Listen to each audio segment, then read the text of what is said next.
क्यों आता है हमारे मन में किसी के लिए ईर्ष्या का भाव? कभी कभी हमारे ना चाहते हुए भी हम दूसरों की खुशी, उन्नति, लोग हमसे ज्यादा किसी और को इम्पोर्टेंस दे रहे हैं और भी बहुत से कारण से जेलसी फील करते हैं। पर कभी आपने सोचा है ये क्यों करते हैं हम? क्या कोई फायदा होता है ईर्ष्या करके? क्या हमें भी वो मिल जाता है जो उनके पास है? ईर्ष्या से सिर्फ हमारे मन को मैला बनाया जा सकता है। जो कुछ आपके पास खुश रहने के लिए है उसे भी आप दुख में परिवर्तित कर देते हैं। आपका मन हमेशा चिड़चिड़ा स्वभाव का रहता है। आप किसी से कुछ ना कहे लेकिन आप मन ही मन भगवान को भी कोसते हैं। बहुत से लोग तो ईर्ष्या में ऐसा गलत काम कर देते हैं, बाद में वो पछतावे के अलावा कुछ नहीं कर पाते।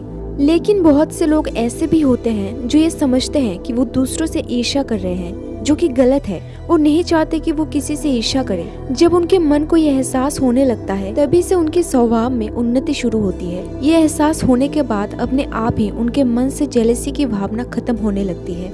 जितने भी सच्चे साधु संत होते हैं वो ईर्ष्या, मोह और लोभ को त्याग के अपने इंद्रियों को नियंत्रित कर लेते हैं। इसी कारण से वो इन भौतिक चीजों से मोहित नहीं होते, किसी के प्रति ईर्ष्या नहीं करते। आपको भी आपके मन को संतुष्ट रखना होगा, जो है उसी में खुश रहना होगा, अपने इंद्रियों को नियंत्रण में लाना होगा। इसके लिए आप ध्यान, मेडिटेशन करें। जब आप अपने आप में खुश रहना सीख लेंगे तब आपको किसी से ईर्ष्या नहीं होगी, वो चाहे जितना भी उच्च श्रेणी का धनी ही क्यों ना हो। ईर्ष्या से सिर्फ हमारी हानि ही हो सकती है। ईर्ष्या करने से हमें कुछ भी नहीं मिलता सिवाय दुख के। इसे एक छोटी सी कहानी से समझिए। एक छोटे से गांव में रमेश नाम का एक दर्जी रहता था। गांव का एकलौता दर्जी होने के कारण गांव के लोग उसके पास ही अपने कपड़े सिलवाने आते थे। रमेश जानता था कि गांव वालों के पास उसके पास आने के सिवाय और कोई विकल्प नहीं है, इसलिए वो नकचरा हो गया था। कभी कपड़ों की सिलाई को लेकर कोई शिकायत लाता तो उसे बदसलूकी करने लगता। लोग उससे बहुत परेशान थे, लेकिन कोई दूसरा विकल्प ना होने के कारण विवश थे। एक दिन दूर गांव से शांति नाम की एक गरीब विधवा औरत अपने बच्चे के साथ उस गांव में आई। वो सिलाई का काम भी जानती थी।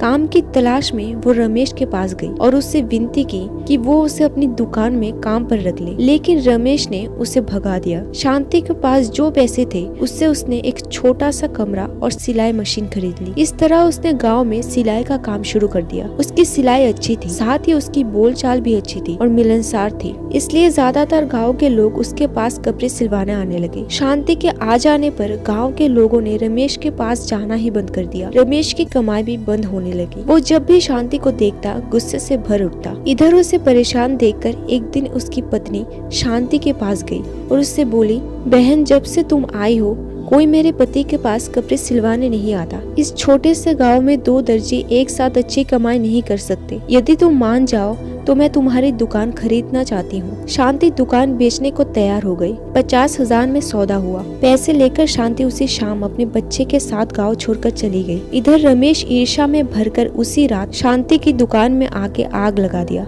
दुकान बुरी तरह से जलने लगा। जब रमेश की पत्नी को अपने पति की करतूत पता चली तो वो भागी भागी वहाँ आई और बोली, ये क्या किया तुमने? मैंने आज शाम ही ये दुकान शांति से 50,000 में खरीद ली और तुमने अपनी ही दुकान में आग लगा दी। ये सुनते ही रमेश सिर पकड़ कर बैठ गया। इधर गांव वालों ने भी इसकी ऐसी करतूत देखकर जमकर पिटाई की। कहानी का मोरल ये है, ईर्ष्या की भावना दूसरों से कहीं अधिक आपका हित करती है। इसे कभी अपने मन में स्थान ना दे। लोगों के प्रति सदा सद्भावना रखें।